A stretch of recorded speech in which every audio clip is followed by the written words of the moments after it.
Bonjour à tous les passionnés de jardinage. Vous venez de semer vos précieuses graines de tomates ou de courgettes.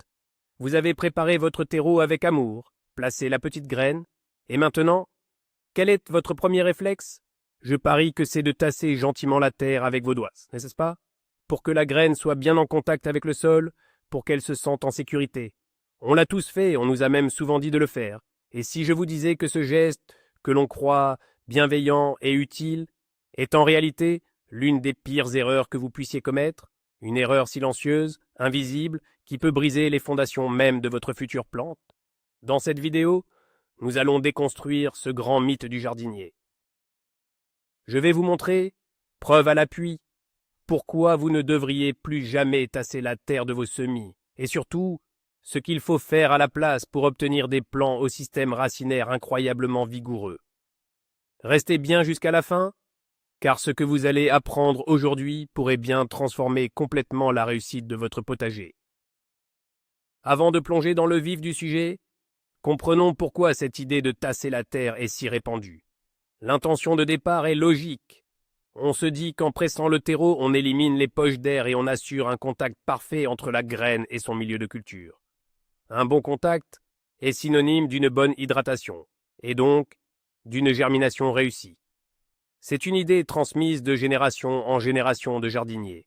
On imagine la petite graine, bien blottie dans une terre ferme, prête à déployer sa première racine dans un environnement stable. Cette vision est rassurante. Elle nous donne l'impression de contrôler la situation, de donner un coup de pouce à la nature. Mais c'est là que notre intuition humaine nous trompe. Nous transposons notre propre besoin de stabilité à celui d'une graine, sans comprendre la dynamique incroyablement délicate qui se joue sous la surface. La vérité, c'est que la nature a horreur du vide, mais les racines, elles, ont un besoin désespéré d'air, d'espace et de liberté pour se développer. Cette vieille croyance ignore un principe fondamental de la biologie végétale. Une racine n'est pas un clou que l'on enfonce, c'est un être vivant qui respire et explore. Pour vraiment comprendre le problème, il faut d'abord visualiser ce qu'est une racine de semis. Oubliez l'image des grosses racines d'un arbre. Au départ, une plantule développe une racine pivot, la radicule, qui est fine et fragile. Mais le plus important, ce sont les milliers de poils absorbants qui vont se développer sur cette racine principale. Ces poils sont microscopiques, souvent constitués d'une seule cellule et d'une délicatesse extrême. Leur rôle est capital. Ce sont eux qui absorbent 99% de l'eau et des nutriments. Imaginez une chevelure d'une finesse inouïe, 1000 fois plus fragile qu'un de vos cheveux. C'est ce réseau incroyablement délicat qui constitue la véritable bouche de votre plante.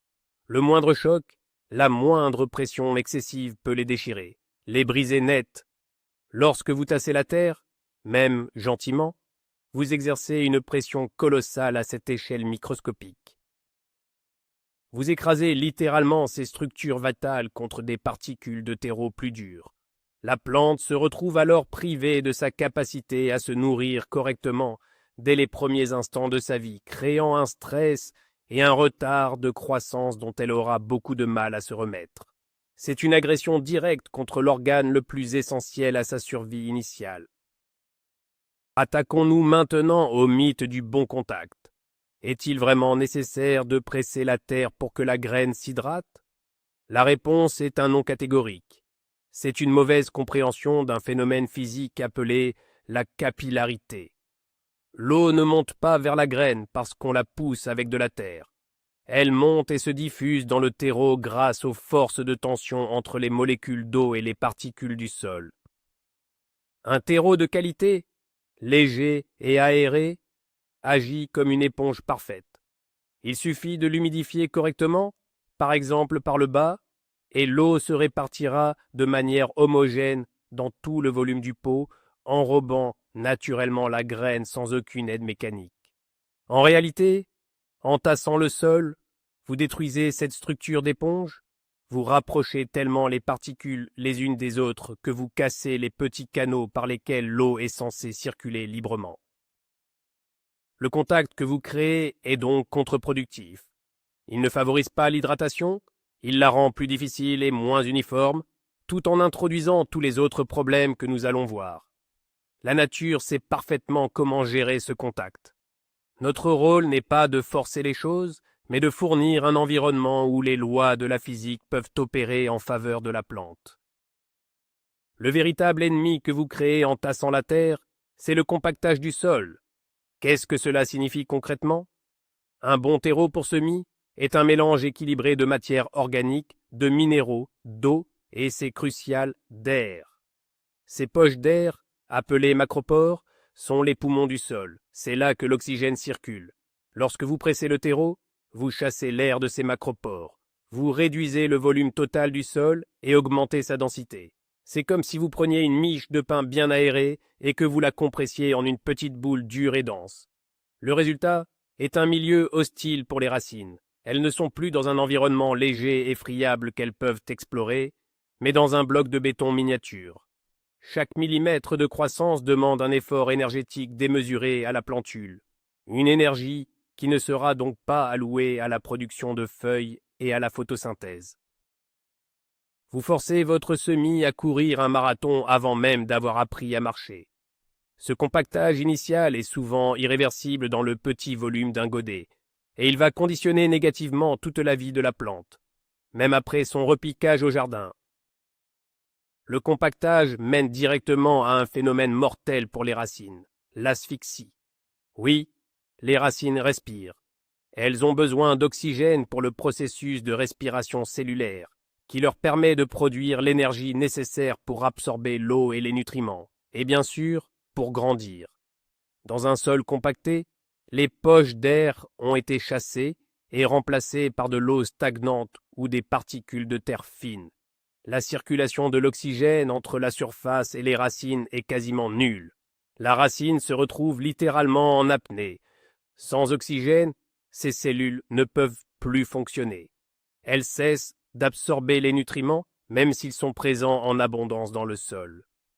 Pire encore, des conditions anaérobies, c'est-à-dire sans oxygène, favorisent le développement de bactéries et de champignons pathogènes responsables de la pourriture des racines, comme le pythium.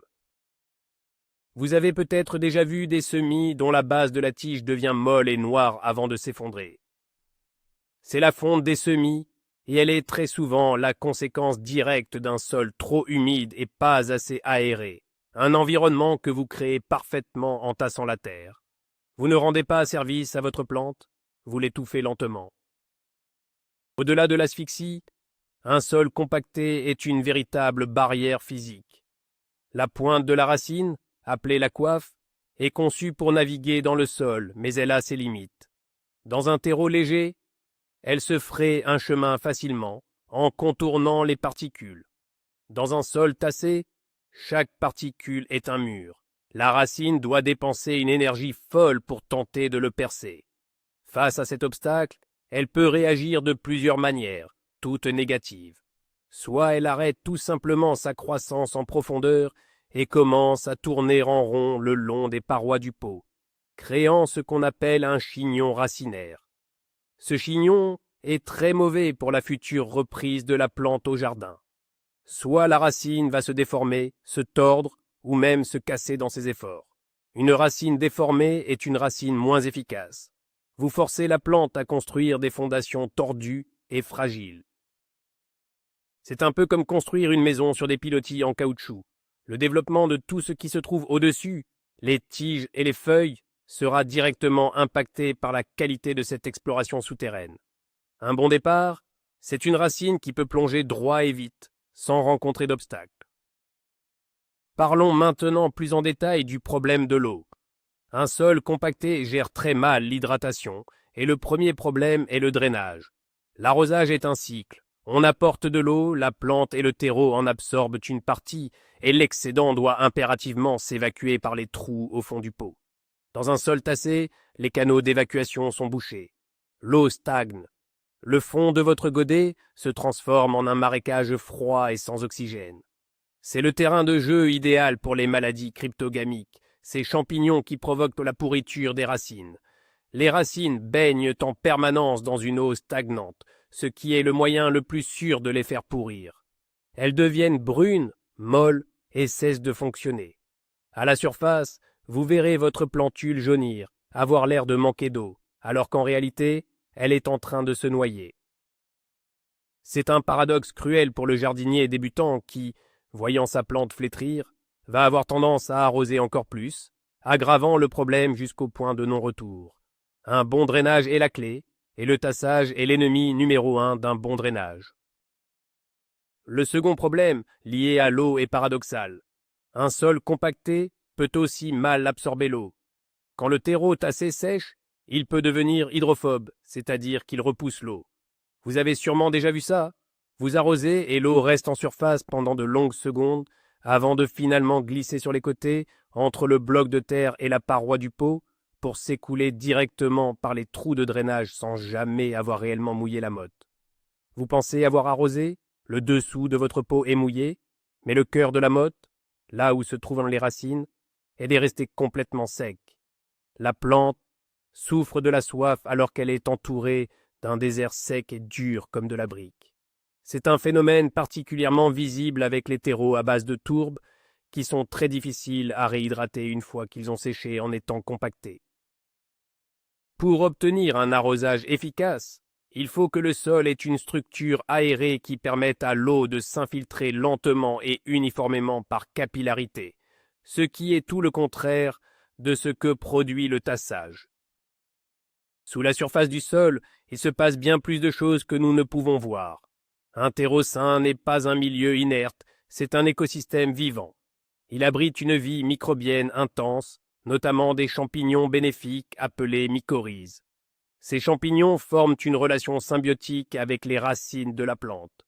En échange de sucre produit par la photosynthèse, les filaments des champignons, le mycélium, agissent comme une extension du système racinaire de la plante.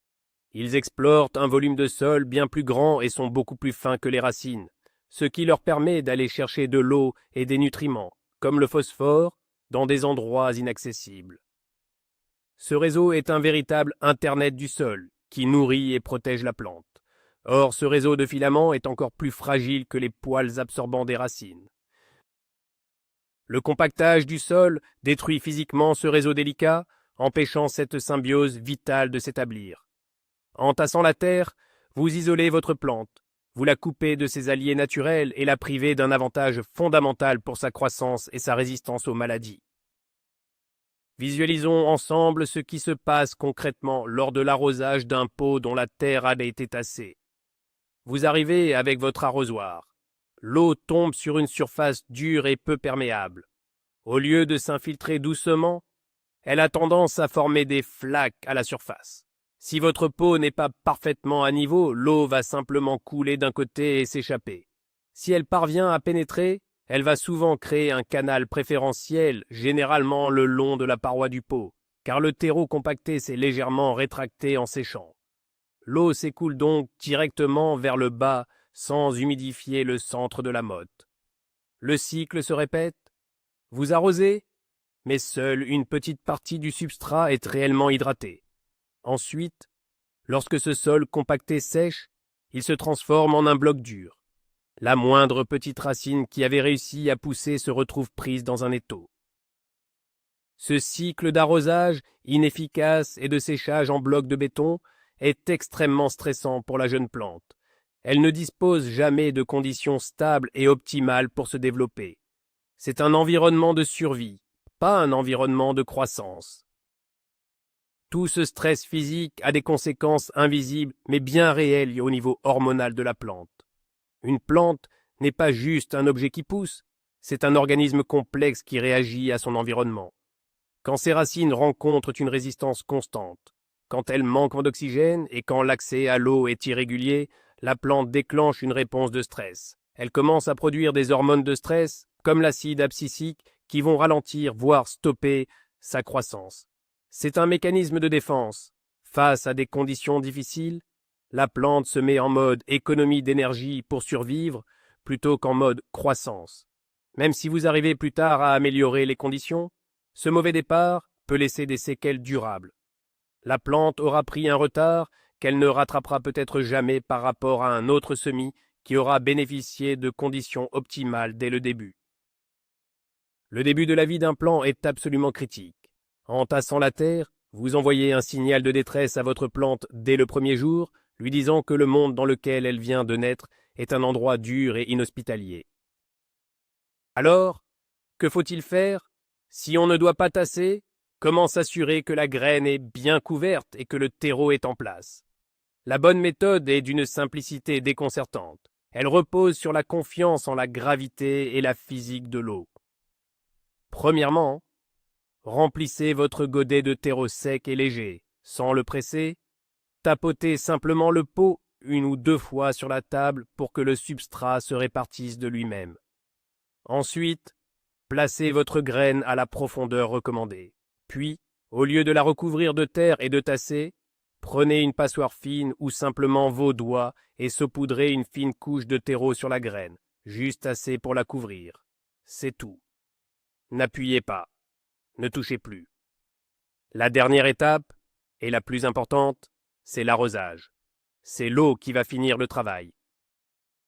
En arrosant délicatement par le dessus, avec un pulvérisateur fin, ou encore mieux, en arrosant par le bas, l'eau va faire descendre et lier les particules de terreau autour de la graine, créant ce fameux contact idéal de manière naturelle et douce, sans aucune compaction. Le sol restera aéré, léger et parfait pour les jeunes racines. La meilleure technique pour arroser vos semis et éviter tout risque de compaction est l'arrosage par le bas, aussi appelé irrigation par capillarité. C'est incroyablement simple et efficace. Prenez un plateau ou une soucoupe sans trou et placez-y vos godets de semis. Versez ensuite 1 ou 2 cm d'eau directement dans le plateau et non sur la terre. La magie va opérer. Par capillarité, le terreau sec va aspirer l'eau par les trous de drainage situés au fond des pots. L'eau va monter progressivement dans la motte, l'humidifiant de manière parfaitement homogène du bas vers le haut. Cette méthode présente de multiples avantages. Premièrement, elle ne perturbe absolument pas la surface du sol, évitant de déloger les petites graines ou de compacter la terre.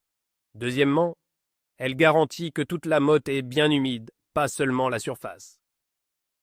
Et troisièmement, elle encourage les racines à pousser vers le bas, à la recherche de l'humidité, ce qui favorise un enracinement profond et robuste.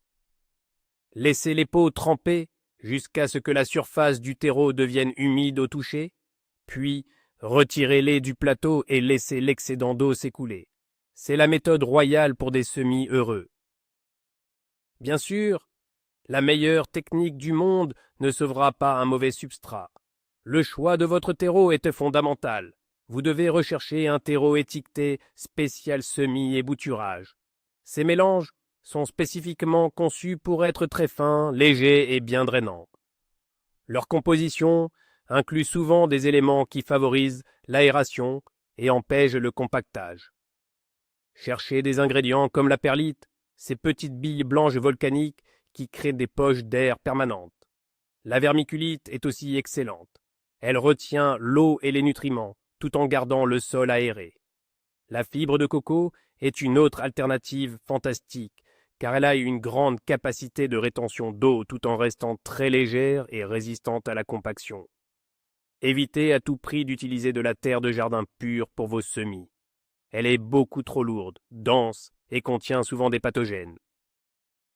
Investir dans un bon terreau à semis est l'une des dépenses les plus rentables que vous puissiez faire. C'est la première maison de vos plantes. Offrez-leur un logement 5 étoiles, pas un cachot. Si vous n'êtes toujours pas convaincu, je vous propose de faire une petite expérience scientifique très simple chez vous.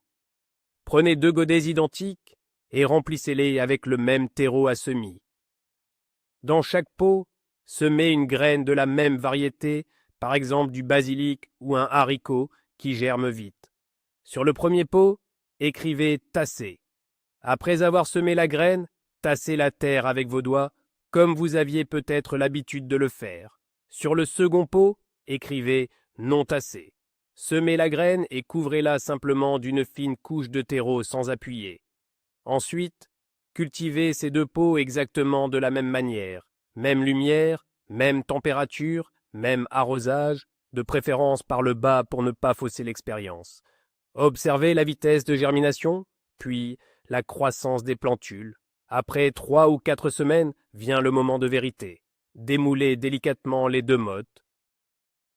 Vous verrez de vos propres yeux la différence. La motte non tassée révélera un réseau dense de racines blanches et fines qui ont exploré tout le volume du pot. La motte tassée montrera des racines plus courtes, plus épaisses, souvent concentrées sur les bords. L'image sera plus parlante que 1000 mots. Parlante que... On pourrait se demander s'il existe des exceptions. Y a-t-il des cas où un léger tassage pourrait être bénéfique? Certains jardiniers argumentent que pour de très grosses graines, comme les pois ou les haricots, un contact franc est nécessaire. En réalité, même pour ces graines, la règle d'or reste la même. Le poids de la couche de terreau qui les recouvre, combiné à l'action de l'eau, est amplement suffisant pour assurer le contact nécessaire à la germination. Forcer ce contact mécaniquement n'apporte aucun bénéfice et introduit tous les risques de compaction que nous avons décrits. La seule situation où l'on pourrait raffermir très légèrement le sol est lors du repiquage d'un plant déjà bien développé en pleine terre. Mais même là, il ne s'agit pas de compacter le sol de tout son poids, mais simplement de s'assurer qu'il n'y a pas de grande poche d'air autour de la motte. Pour un semis en godet, la règle est absolue, 0 pression. C'est un principe qui ne souffre d'aucune exception.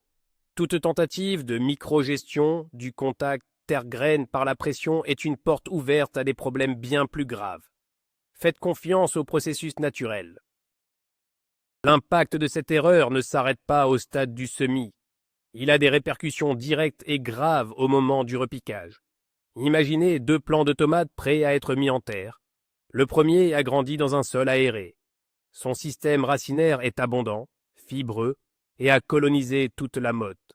Lorsque vous le plantez au jardin, ces milliers de radicelles actives entrent immédiatement en contact avec la nouvelle terre et commencent à absorber eau et nutriments. La plante ne subit quasiment aucun choc de transplantation et poursuit sa croissance sans interruption.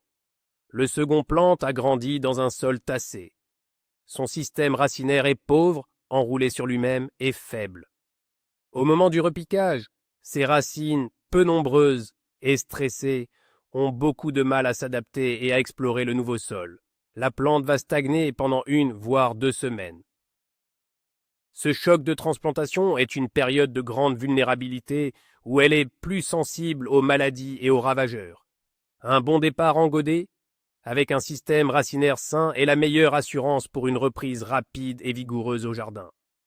Le temps que vous pensez gagner en tassant la terre est en réalité du temps de croissance que vous perdez de manière exponentielle plus tard. Comment savoir si le mal est déjà fait? Quels sont les signes qui indiquent que le sol de vos semis est trop compact? Le premier indice est visuel. Si, lorsque le terreau sèche, il se rétracte et se détache des parois du pot, formant une sorte de bloc dur au centre, c'est un très mauvais signe. Un bon terreau doit rester solidaire des parois, même sec. Le deuxième indice est la croissance de la plante elle-même. Si vos semis stagnent, s'ils restent petits et chétifs, si les feuilles du bas jaunissent prématurément, cela peut indiquer un problème racinaire lié à l'asphyxie. Un autre signe est la réaction à l'arrosage. Si l'eau a du mal à pénétrer et reste longtemps en surface, votre sol est trop dense. Enfin, si vous êtes courageux, vous pouvez sacrifier un plant pour la science. Démoulez-le délicatement. Si les racines sont rares, brunes, ou si elles tournent en rond au lieu de former un réseau diffus, le diagnostic est confirmé. Reconnaître ces signes tôt peut vous permettre de corriger le tir pour vos prochaines séries de semis. Mais alors, peut-on réparer un sol déjà compacté autour d'un semis en pleine croissance? La réponse honnête est que c'est très difficile et souvent risqué. Toute tentative d'aérer mécaniquement le sol, par exemple en piquant la terre avec un cure-dent ou une fine tige, risque de causer plus de dégâts. Vous allez inévitablement briser les quelques racines fragiles qui ont réussi à se développer. C'est un peu comme essayer de défaire un nœud avec des gants de boxe. La meilleure stratégie, si vous suspectez un compactage sévère, est de changer radicalement votre méthode d'arrosage. Passez immédiatement à un arrosage par le bas exclusif. Cela ne décompactera pas le sol, mais cela garantira au moins que l'eau atteint les racines de la manière la plus douce possible. Si la plante est encore très jeune, la solution la plus radicale mais parfois la plus efficace est de tout recommencer. Cela peut paraître décourageant, mais il vaut mieux repartir sur de bonnes bases que de s'acharner à vouloir sauver un plan dont les fondations sont compromises. La prévention est vraiment la seule solution viable, ne jamais tasser au départ. Ce principe fondamental de ne pas compacter le sol ne s'applique pas uniquement à vos petits godets de semis. C'est une philosophie qui s'étend à l'ensemble du jardinage. Pensez à votre potager. Pourquoi le jardinage sans labour ou sur sol vivant gagne-t-il en popularité? Parce que les jardiniers ont compris que la structure du sol était précieuse et qu'il faut éviter de la détruire. Un sol de jardin sain et rempli de galeries de vers de terre, de réseaux de mycélium et de microcavités qui assurent l'aération et le drainage. Marcher sur ces planches de culture, passer le motoculteur trop souvent, tout cela compacte le sol à grande échelle avec les mêmes conséquences néfastes que sur vos semis. Asphyxie des racines, mauvais drainage, destruction de la vie du sol. Ce que vous apprenez aujourd'hui à l'échelle d'un petit pot de 7 cm est une leçon essentielle pour la gestion de la santé de votre sol sur le long terme. Apprendre à être léger, à ne pas presser, à ne pas tasser, c'est apprendre à travailler avec la nature et non contre elle. C'est une des clés de la réussite en jardinage durable. En fin de compte, arrêter de tasser la terre de ses semis est plus qu'un simple changement de technique. C'est un changement de mentalité. Cela demande de lutter contre notre envie de trop bien faire, de contrôler chaque détail. Le jardinage nous apprend l'humilité et la patience. Il nous enseigne que parfois, la meilleure chose à faire est de ne rien faire, ou du moins de faire moins. Il s'agit de faire confiance à la graine, de lui faire confiance pour savoir comment germer. Il s'agit de faire confiance au terreau pour qu'il gère l'humidité, et de faire confiance aux racines pour qu'elles trouvent leur chemin. Notre rôle n'est pas celui d'un ingénieur qui assemble une machine, mais celui d'un gardien qui crée un environnement favorable et qui ensuite s'écarte pour laisser la magie opérer. En relâchant cette pression, au sens propre comme au figuré, vous n'allez pas seulement avoir de plus beaux plans. Vous allez aussi développer une relation plus sereine et plus respectueuse avec le monde végétal. C'est peut-être ça, le véritable secret d'une main verte, une main légère. Voilà, nous arrivons au terme de cette exploration souterraine. Le grand coupable a été démasqué. Ce geste que l'on pensait être un acte de soin, le tassage de la terre, est en réalité un frein majeur à la croissance de nos semis. Retenez cette idée simple. Pour les racines d'un semis, l'air est aussi vital que l'eau.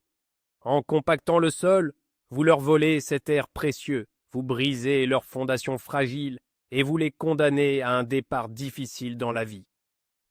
Le véritable coup de théâtre, c'est que la solution ne réside pas dans une technique compliquée, mais dans la simplicité et la retenue. Il suffit de remplir, de poser, de saupoudrer et de laisser l'eau faire le reste, de préférence par le bas. Le secret du jardinier n'est pas toujours dans ce qu'il fait, mais très souvent dans ce qu'il choisit de ne pas faire. C'est en respectant cette fragilité et ces besoins fondamentaux que vous obtiendrez des plants forts, sains et prêts à conquérir votre potager. Merci infiniment d'avoir regardé cette vidéo jusqu'au bout. Si vous avez appris quelque chose aujourd'hui et si vous allez désormais regarder vos godets de semis d'un autre œil, montrez-le moi avec un pouce bleu, cela m'aide énormément. N'oubliez pas de vous abonner pour ne pas manquer les prochains conseils. Et maintenant, c'est à vous de jouer dans les commentaires. Racontez-moi, quelle est ça la plus grosse erreur que vous ayez faite en démarrant vos semis? Partageons nos expériences pour progresser tous ensemble. À très bientôt et bon jardinage.